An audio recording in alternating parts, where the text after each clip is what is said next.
Hi guys, Kyle here at New Norm Farm. Um, this is going to be the first of hopefully many bearded ramblings that I plan to put out on YouTube. Um, Today is a Monday. It's been a rainy, kind of slow, dreary day, and so I thought what better to do than, well, after I finished evening feeding, I got the water tower filling up for the cattle water to talk to a camera and get some stuff off my chest. This year has been full of new beginnings. We've had disasters. We've had blessings as well.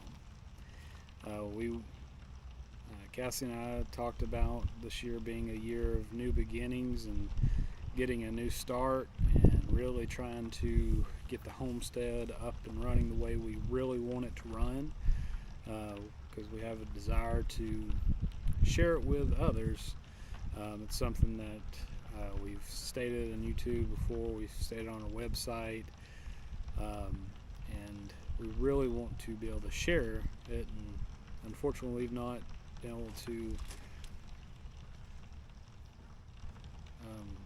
really complete that task. But we're hoping that this year we may really be the time to move forward in that.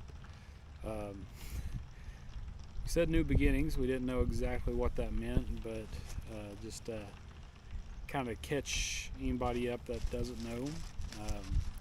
In February, we had a house fire. That was a total loss. It started in the middle of the night. We were able to get out safely, but it was still a scary and traumatic time for me and my family. We were paralyzed for quite a while, and now we're starting to get back to things. But as you know, anybody that's homesteading or trying to garden, this is a very busy time of the year where everything's starting to grow. Even if you don't have a homestead, you may have a yard you got to mow and stay on. Weed eating season is here, and taking care of that, and hopefully through watching this you'll want to grow some vegetables or even get some livestock to add in there. And maybe we can show some tips and tricks of how we take care of our animals that'll help you get to that point. Anyways, going through that, we've been battling, having to, dealing with the emotions, our things, our children's emotions, and losing a house. We'd been in that house for almost 10 years, putting a lot of renovations and things in the house. We had plans for the house to be a community center, maybe a farm store, a place we can teach classes and share those skills and different things, and now that is gone and we've lost it. And so we have to see how to move forward.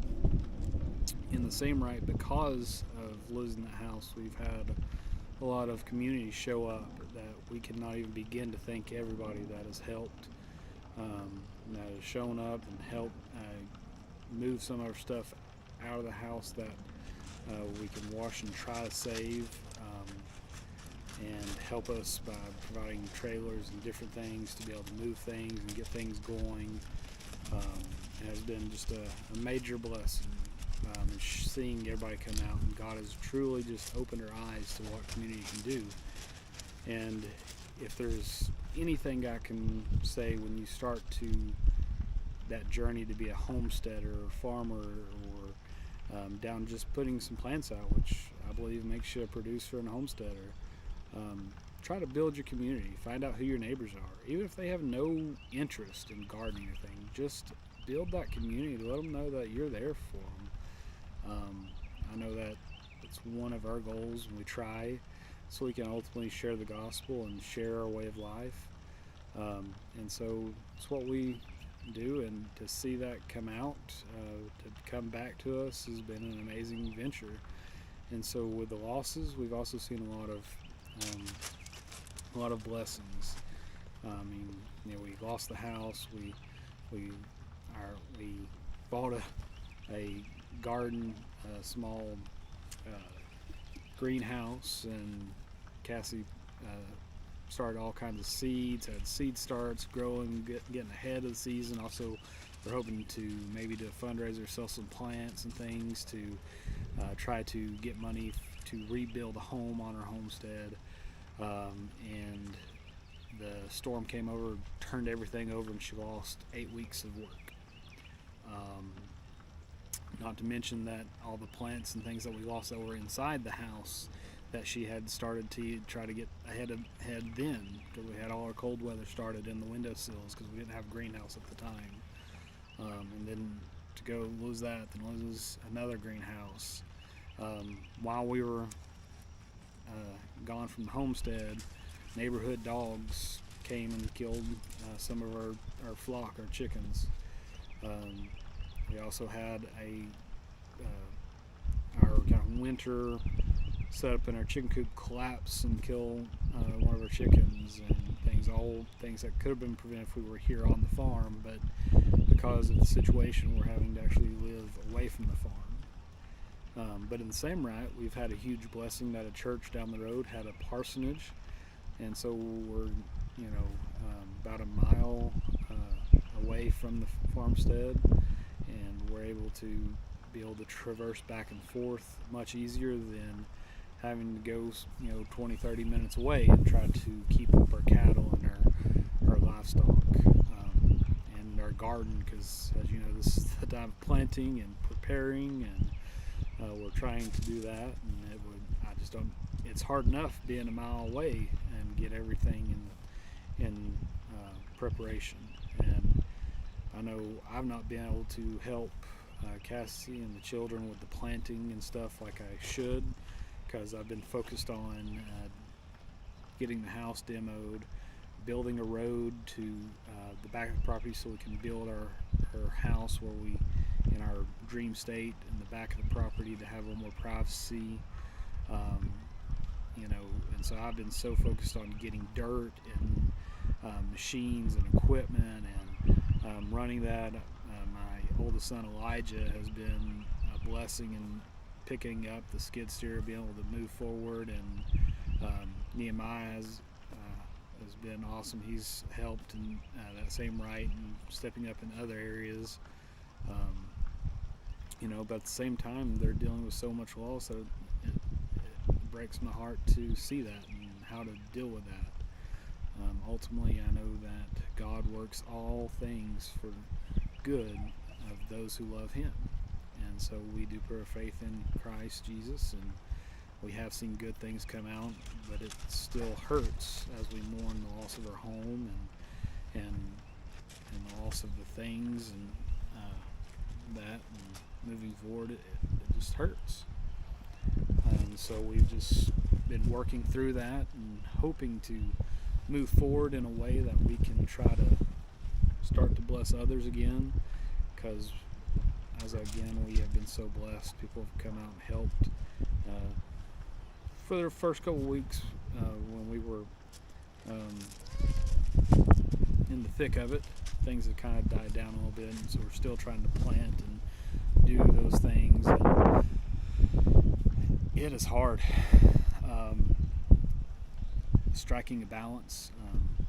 I've been out of work, which is a normal job, for since February. It's now April, and I'm really ready to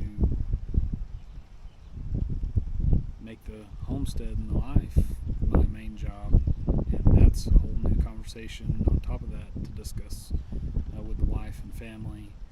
And it's one that's hard, it's scary, but at the same time, I know the years are passing. It's been a blink of an eye, and my oldest son will be turning 15 this year, and he's almost a young man, and I don't know where that time's gone. There's so much more I wanted to share with him and to work with him and be able to just spend that quality time to make a connection, to share with him my faith more, to be able to share the work ethic, and to share the farm, things of the farm, and educate, and all those things. And I working 8 hours a day tied to a computer, even though I work from home, is time away from being able to help with the children's education. Cassie does all the homeschooling. She does the gardening. She helps out with the livestock. Does most of the kids' stuff, because for that big chunk of the day, I'm tied down.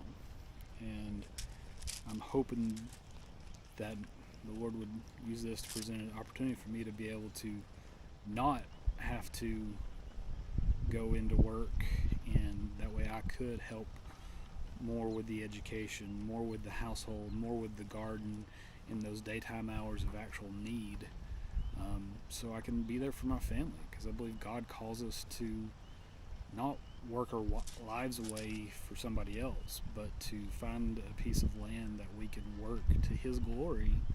And I believe His glory is a family, and I don't want to see my family grow up and be gone before I have the time to actually influence. So I don't know if anybody cares to actually see this, but it's just kind of some ramblings on my heart. But in those same thought processes, I've got to try to discover ways to create an income from the property, a way to, and it's not only just income for living expenses and for animal feed and things of that nature, but we have to rebuild a home, and insurance wasn't enough to pay for all of that. So we'll have to find a way to pay for our home, especially by unconventional means, if I don't go back to work. And that's a big decision. It's one that we've not made, because I want to make it with my wife and family.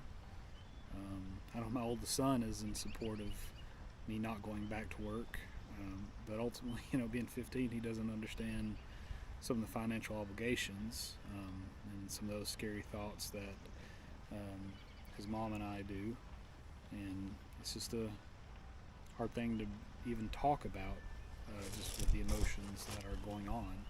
But it's one of those that we kind of have to talk about it now, because this is the time. This could be the time to say yes, and God open up doors and propel us forward in the homestead realm.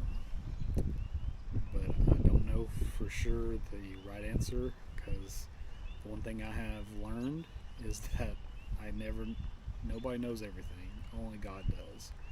And to assume that I know everything and I'm right about everything is the wrong attitude. That's the one thing I've learned in life, is that if you find anybody that knows everything and has no questions, that's not the person you want to follow.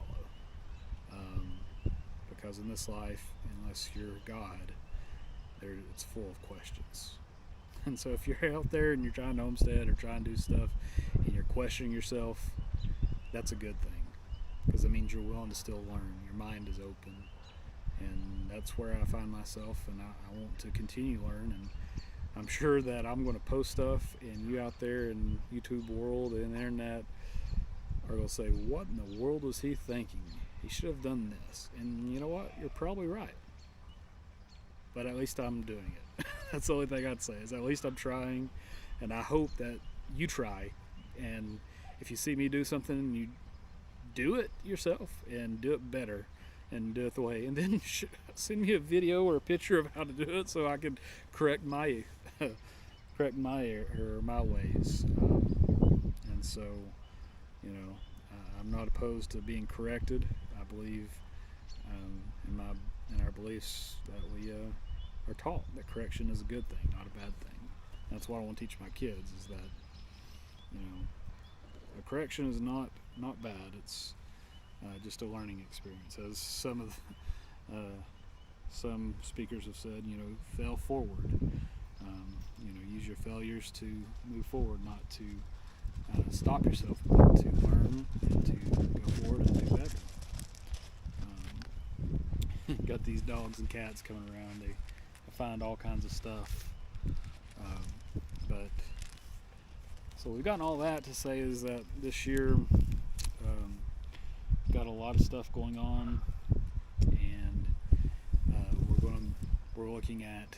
We ordered a new incubator, so we're looking at hatching eggs and maybe selling some eggs. People have helped us finish our farm stand. We still have the inside to complete for shelving, and we want to encase the inside to make it look nicer, put a little porch on it. But it does have a roof and has 4 walls with a big opening, and so we look forward to maybe hopefully selling some eggs, selling homemade soaps. We have our campsites. We're looking at putting in some big gravel tent sites that'll have power and water to help propel our camping thing, to hopefully provide some of those alternative ways to make money. I'll put a link in the description, but our campsites, we use a place called Hipcamp. That I do have a referral link, and so you can click that. If you do sign up and actually have a camper, I'll get a $100 referral bonus, I think is what it was. But it takes care of the booking and all that. All you have to do is say yes, and then it can deposit to your bank account or your PayPal account or whatever after they come through. So highly recommend. It's one way that we are bringing some money in, and we hope to add some more, like I said, those gravel tent sites, and also maybe some cabins, some things to be able to bring some income in. So maybe you see this and you can actually check us out on Hipcamp at it's New Norm Farm campgrounds. Book at night, come stay, see the farm. Right now it's in a bit of shambles because the house is gone. We're trying to get that cleaned up. We've semi-started rotating cattle. I've got to get them a new spot set up this week. We've got to pull our sow Nia out because she's going to have piglets hopefully soon, and then we'll have some new little piglets that we'll sell off to bring in income to pay their feed bill, and then also have some to raise out for the freezer and sell some of those off. We'll be selling some eggs and some different things, and I think our farm says it's going to be kind of a donation based, so we may have all kinds of stuff out there, and you can donate to the farm as you wish. We may have some suggested donations, different things, but if you know of any alternative ways to make some income off a piece of property, please let me know. I'd be happy to investigate those and see if those are some we can employ to hopefully move into full-time homesteading. Ultimately, we don't want to get rich. I just want to be able to spend every day with my family, teaching my children and learning from my children. And I want to share that with you as we homeschool. We use some Ron Paul. We use a little bit of everything. I want to share those times with you and more.